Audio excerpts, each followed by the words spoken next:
lo respetaba y lo respeté siempre como un gran músico, un innovador y una fuente de inspiración inmensa para todos los músicos y los aspirantes a músicos, ¿no? Además, me quedo con esa entrevista maravillosa, no tuvimos la oportunidad de volvernos a encontrar y hablamos sobre la muerte en esa entrevista. Yo le pregunté si tenía miedo a la muerte.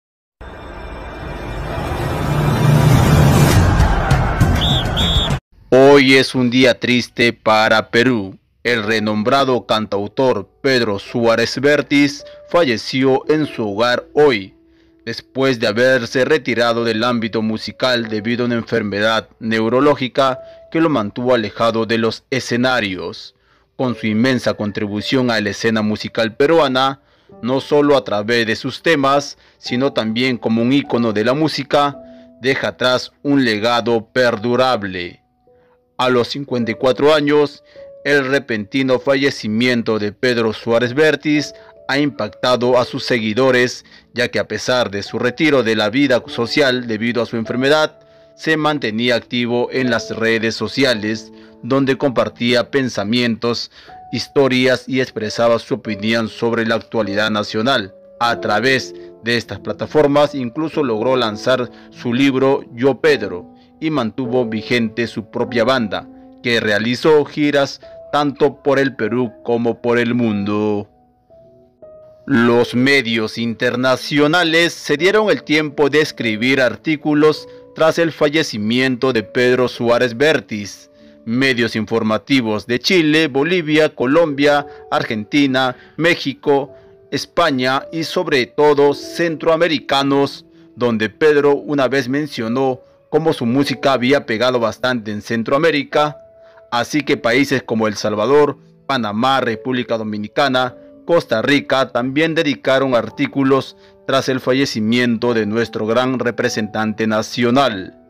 Espectacular, hace tantos años, ¿no? 2005, y estábamos hablando sobre el disco Play justamente y sobre la visión futurista que tenía Pedro, porque ya estaba hablando de la internacionalización de nuestra música peruana. Él ya estaba atreviéndose, como otros ya lo venían haciendo también, Susana Baca, por supuesto, a mandar nuestra música al resto del mundo, ¿no? A internacionalizarse. Entonces, él hablaba justamente de cómo su elección se va por el lado andino y no por el extranjero, afro y criollo, ¿no? Que llamaba los géneros que están, digamos, positivamente contaminados por la música extranjera, pero que lo andino era nuestro y es por ello que lo eligió.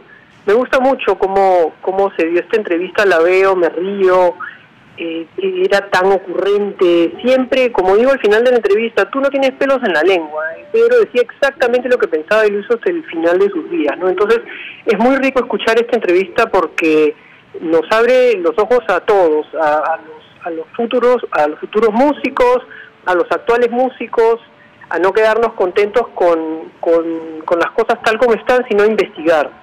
Cualquier cosa que yo le preguntaba a Pedro, él siempre tenía algo interesante que decir y con mucho conocimiento, no solamente sobre lo nuestro, sino sobre lo foráneo. Hablábamos de la capacidad de innovar, ¿no? Había pasado pocas semanas del lanzamiento de Cuando pienses en volver y él te explicaba cómo había fusionado estos sonidos. Sí, exactamente, y también para ello llamó a Jean-Pierre para hacer unos sonidos andinos con los saxos, evocaba la fiesta de la Candelaria. Bien interesante su análisis, incluso empieza a hablar mencionando un lenguaje de músicos, ¿no? Las negras, ¿no? Las notas musicales, ¿no? Entonces empieza a hablar de las negras, del ritmo. Tenía un conocimiento interesante sobre la música y sabía exactamente por dónde se iba y cómo se movía.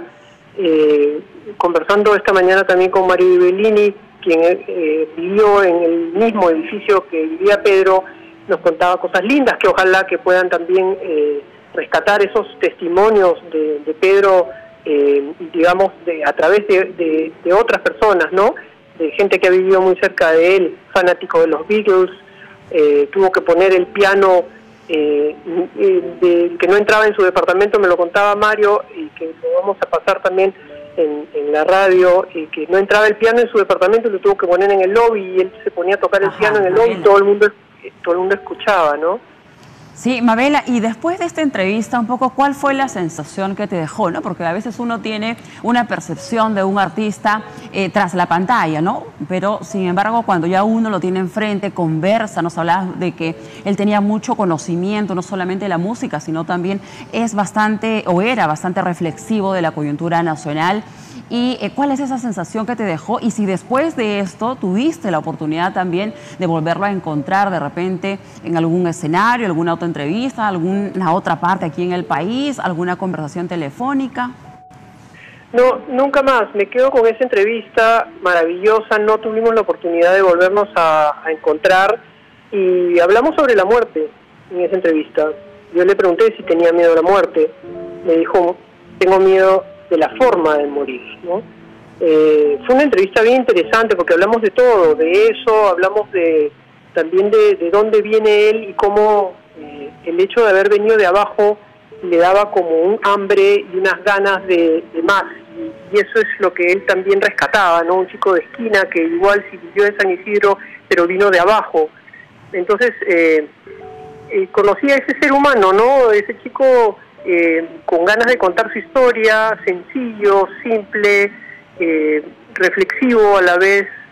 Me encantó conocerlo, y para mí no fue una entrevista, para mí fue una conversación. No, y aparte el significado, ¿no? Cómo él marca una etapa crucial, sobre todo en los jóvenes, ¿no? Y aquellas personas que han ido a probar suerte al extranjero, ¿no? Cómo nace esta idea de hacer este tema musical cuando pienses en volver, sin duda, un himno para los migrantes peruanos que se encuentran en distintos países del mundo. Claro, igual que Gianmarco también, ¿no? Tenían esa visión del terruño, ¿no? De lo que significa nuestro terruño. Un gran amor a la patria, y además lo interesante es que pudo poner en palabras lo que muchos sentíamos, ¿no? Todos en la época en que él ha empezado su carrera, yo vivía en Canadá, en Vancouver.